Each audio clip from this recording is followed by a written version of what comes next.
Good afternoon, everyone, and welcome back to Tomorrow's Weather Today.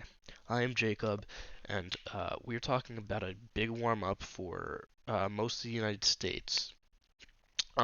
Looking at the 6 to 10 day outlook on the CPC, the Climate Prediction Center, we can see they are calling for above average temperatures for most of the United States, and then below average for Texas. But I want to take a look at this area, basically the northeastern quadrant of the United States, because over here for the past month or so there's been below average temperatures for the most part, and extremely below average, like at least 10 to 20 degrees below average, and even some days 25 degrees below average. A day or so. 8 to 14 is the same look. So we're going to look at the GFS model on tropical tidbits. Basically, the red is ridging and warmer temperatures, and the troughing is in blue with cooler temperatures for the most part. This is 6 hours out, and we can see we have two troughs, one cut off, and then another cut off in the west. And we can see this on satellite here. Here's that one in the west over Idaho, see, over Idaho. And then we have this one over Tennessee, which is lining up perfectly. It's right there. And you expect that when you see the first forecast hour. And you can see this is as of right, or when this run came out about an hour ago. It's in the exact same spots.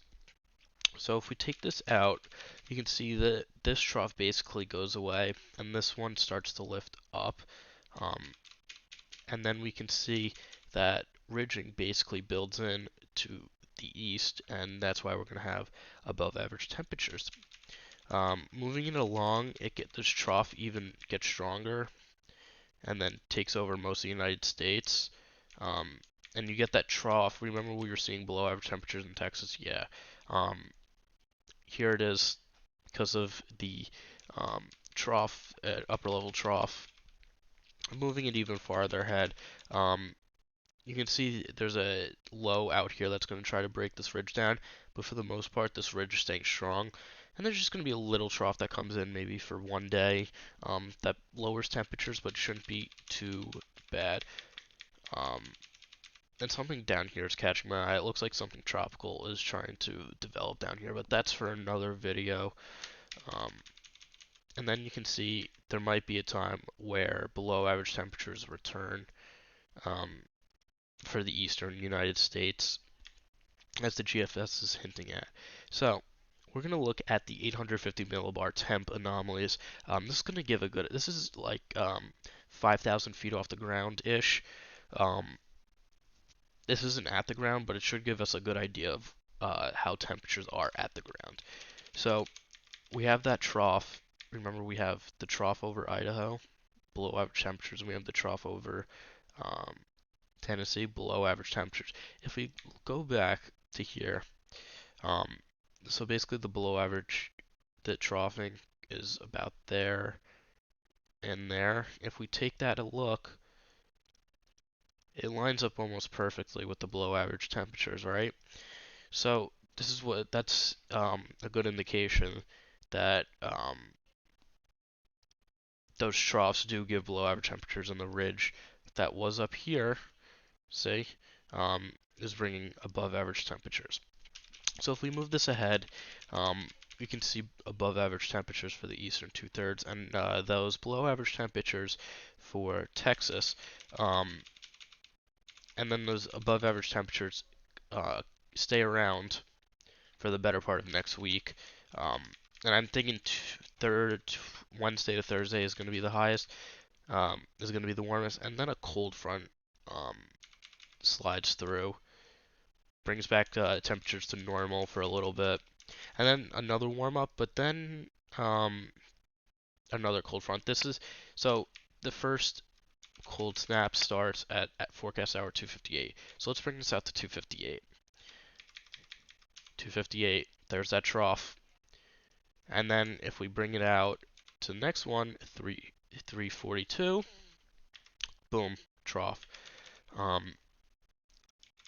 So that looks to be the overall pattern according to GFS.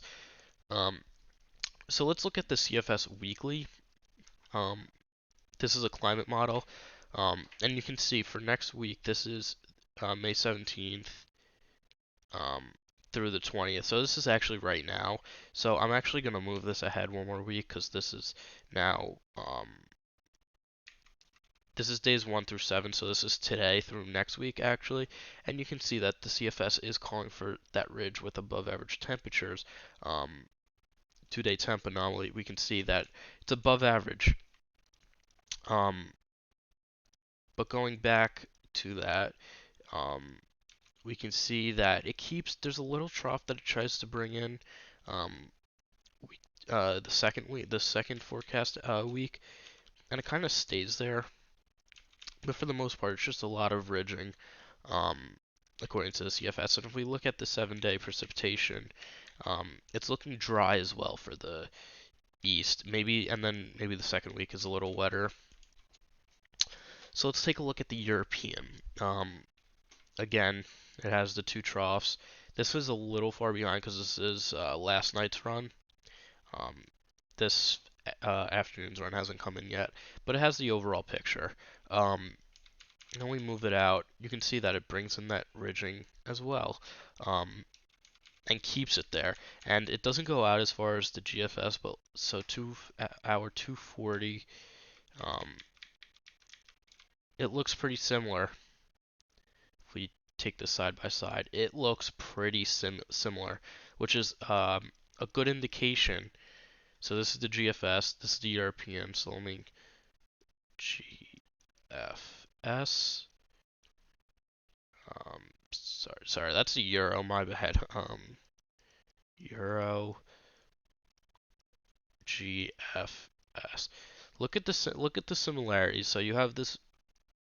You have a low pressure system coming into California. You have a trough out west, and then you have some troughing, a ridge in the west, and then troughing in the east. And then you have this low pressure system out there.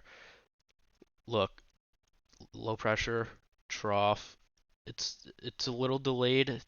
Timing's a little different, but you get the overall picture. Is that there's ridging in the west and then troughing coming in to the east. And it looks pretty similar, which means that we have a good idea that this might not look the same.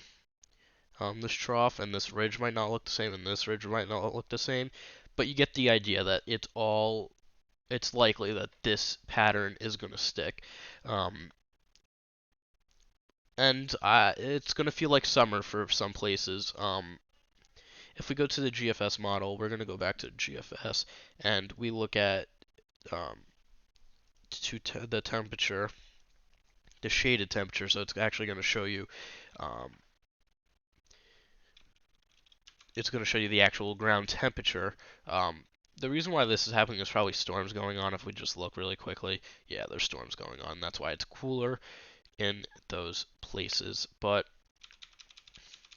if we look ahead, we can see that it really warms up, and then on Monday you get some 80s coming into Michigan, Ohio, Indiana, and Illinois, and then you keep moving ahead, and you're getting there's some mountains right here, so it's a little higher elevation. That's why it's a little cooler. But you get some 70s, and you can see that it's going to be warm for the most part, and it's going to get hot out west too. Look, hundreds, and 90s all the way up to the Canadian border. But it's going to be warm overall. It's going to feel like late spring, early summer, for overall. And looking at, it's going to be below average precipitation too. I wanted to look at this really quickly. For the west for the next 6 to 10 days, and then the east, and in between there's going to be above average precipitation, and then it's basically the same look for 8 to 14 days. That is it for today's video. Thank you all for watching. Make sure to like and subscribe and leave a comment. Check out our Discord in the description below, and I will see you all tomorrow. Thank you so much for watching.